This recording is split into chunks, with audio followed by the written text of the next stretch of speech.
The new Stargate series. What we knew, what we didn't know. And why is Dean Devlin and Roland Emmerich attached? Welcome to the Tack Impulse podcast, your place for sci-fi news, rumour and debate. Our tachyon pulse has been unable to completely penetrate the anomaly. So, let's go through the timeline of how this happened. First, how Martin Gero actually got this gig, and how we went from a TV series to a movie, to a TV series to a movie. It basically goes back about 18 months. Up until about 18 months ago, the plan was to do a movie. That movie nearly went into production and actually was going to be announced at San Diego Comic-Con 2024. We then had some strikes, and that basically scuppered an awful lot of projects. But yes, it put an ixnay on the Stargate A. I don't even know if that's how you do Pig Latin. It's not really a British thing, but it sounded good. The problem was Jen Psaki was still in charge over at Amazon, and she was not going to push for a Stargate series. Now, I can go back 3 or 4 years when we had a couple of really good sources, particularly one particular source that worked for a PR company that actually has got some interesting stuff to say about Stargate, which I'll talk about in another video. And they were telling me that they were putting all this questionnaire information together. They were talking to fans. They were looking at a lot of metadata stuff, actually, like Twitter and Facebook and blah, blah, blah.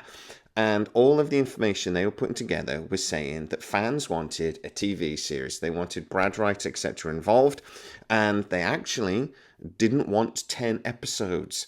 That also might be something I talk about in a future video. It did seem that everybody at Amazon wanted a TV series, except for Jennifer Psaki, who, again, I've told you guys a million times before, over about 3 years now, saw this as a very easy project to do one of the movies that she was basically being told she needed to do every year. She was basically given £1 billion and told to do 10 or 12 cinematic movies every 12 months. So she saw this as just an easy way to do that. It was a project she wasn't particularly invested in, a project she wasn't really bothered about. But she was going to allow it to move forwards because her boss, Mike Hopkins, was telling her to. So she kept blocking Stargate. She kept pushing for a movie nobody wanted. And basically, because nobody particularly wanted it at Amazon, it just sort of kept sliding. Now, it seems that about 18 months ago, there was a big change. What was that change? Jen Psaki's power over at Amazon MGM started to wane. Now, we actually did a video while I was still on scitrek, and it was roughly 18 months ago, saying that Mike Hopkins was stepping in, and that actually Jen Psaki's power to greenlight projects on her own was taken away, and everything needed to go through her boss, basically, that was Mike Hopkins. Still is. Well, no, now it's just the boss, because she's gone. It seems to be that at the point where bosses really did seem to put their foot down and go, actually, we need to start doing something with these MGM franchises, and one of the main things we need to do is get Bond sorted out, basically. Jen Psaki was allowed to carry on with that for 6 months and see what happened there. But also they're looking at things like Stargate, and apparently, again, I've told you guys a million times, that was one of the top 5 things that bosses over at Amazon really wanted to get going when they bought MGM. And Psaki just wasn't doing it.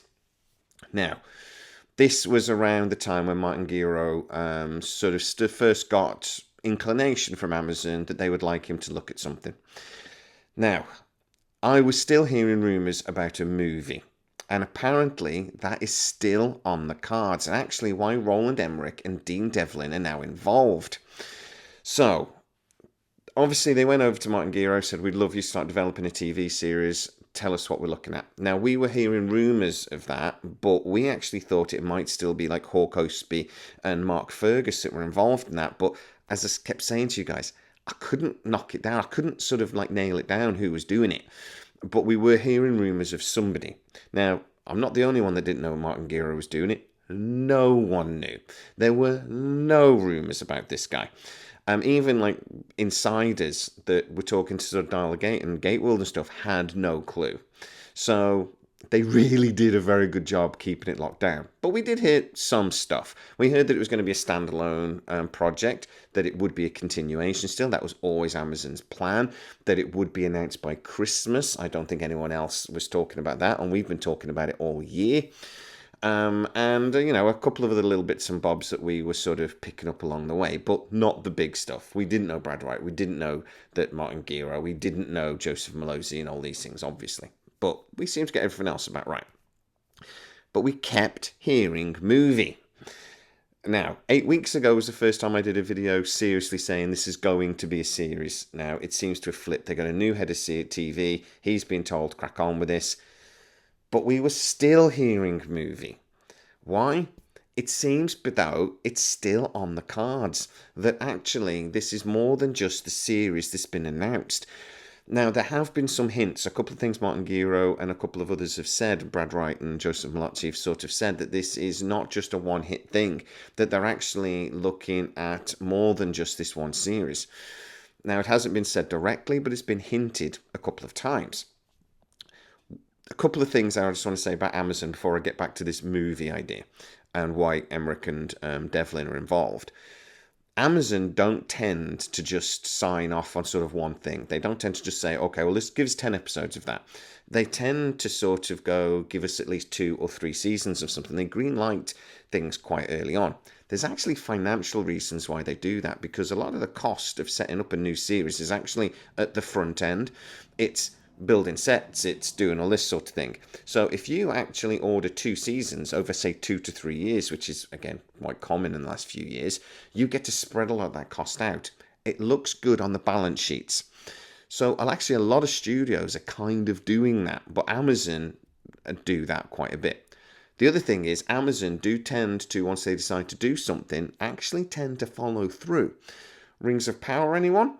So again, it does make sense that they would be looking at several different projects at once.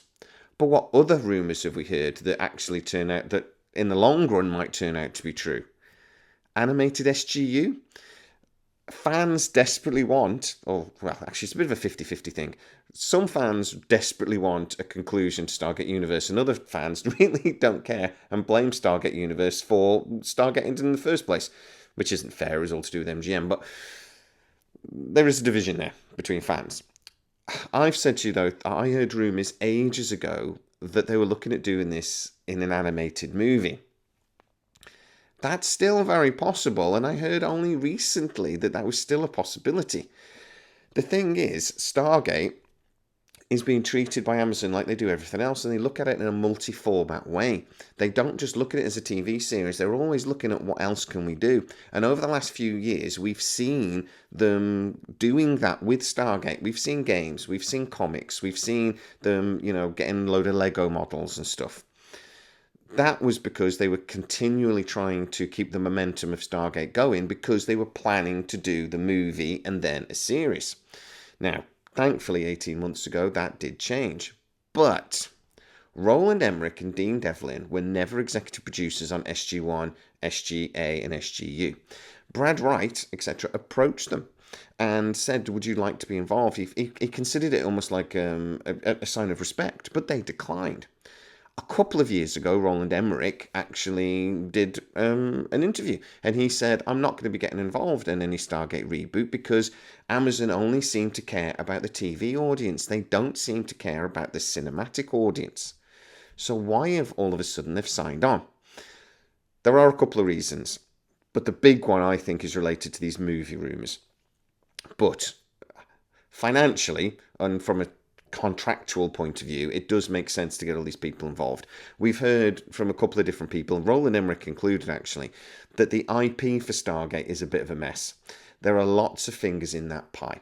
Now, even though this is very much actually like Star Trek and the problems of Secret Hideout, that even though MGM, Amazon, own the IP for Stargate, anybody that then has produced it over the years does sort of own certain elements of it. It's not really own. Own isn't quite the right word. Again, if you guys know, I've had this conversation before with you. It was explained to me once and I don't understand it. But apparently they sort of have sort of some sort of elements of control over certain elements of the IP. So you get all these people on board as executive producers. It makes things simpler. It doesn't mean you can't do Stargate, but it makes things simpler. Think about sort of Rings of Power again, how they only own elements of the intellectual property because they own the rights to certain books, but not others. They don't own like Rings of Lord of the Rings, etc. So it means they have to be a little bit, let's say, creative about how they get around the IP that they own and the stuff they're not really allowed to talk about. That's what MGM Amazon would have had to have done with Stargate. It's what Paramount might have to do with Star Trek in the future as well, is they can still do it, but they have to be a little bit careful, or they might end up in court. So you give those people an executive producer role, and that basically simplifies everything. Now, there may be an element of that with Roland Emmerich and Devlin, but why did they say no last time, but they've said yes this time? Again, speaking to the people I do, and now that it's out and that people at MGM actually know what's going on and people are actually allowed to talk about it, rumours are starting to fly again. But the rumour is the movie never actually went away. And Roland Emmerich, Devlin might not be particularly interested in the TV series, and I'm being told they're not going to really have any like active involvement in that. But when it gets to a cinema release, if they actually do that in the long run, they would be interested. You could argue that neither of their careers are actually going desperately well. So again, attaching themselves to Stargate might be a good thing for them in the long run as well. But my understanding is Roland Emmerich is only really involved because there's an opportunity for a cinematic movie eventually. I think what has basically happened here, and this is my opinion, Salke was pushing for a movie. That movie idea, script, or whatever is still knocking around. But I'm going to talk about that in the next video, if you don't mind. In the meantime, though, get into the comments and tell me what you think about some of the news you've been hearing. And, you know, it's everywhere, isn't it? How excited are you? And what are the interesting things about what's being announced that are really getting you excited? Get into the comments and tell me exactly what you think. If you are new to the channel, don't forget to like, subscribe, hit the bell notification. It really helps us out and you'll never miss any of our new videos. Also, you can become a member of the channel and get to see a lot of these videos before everybody else. Go check it out. As always, please stay safe, and I'll see you next time. Our tachyon pulse has been unable to completely penetrate the anomaly.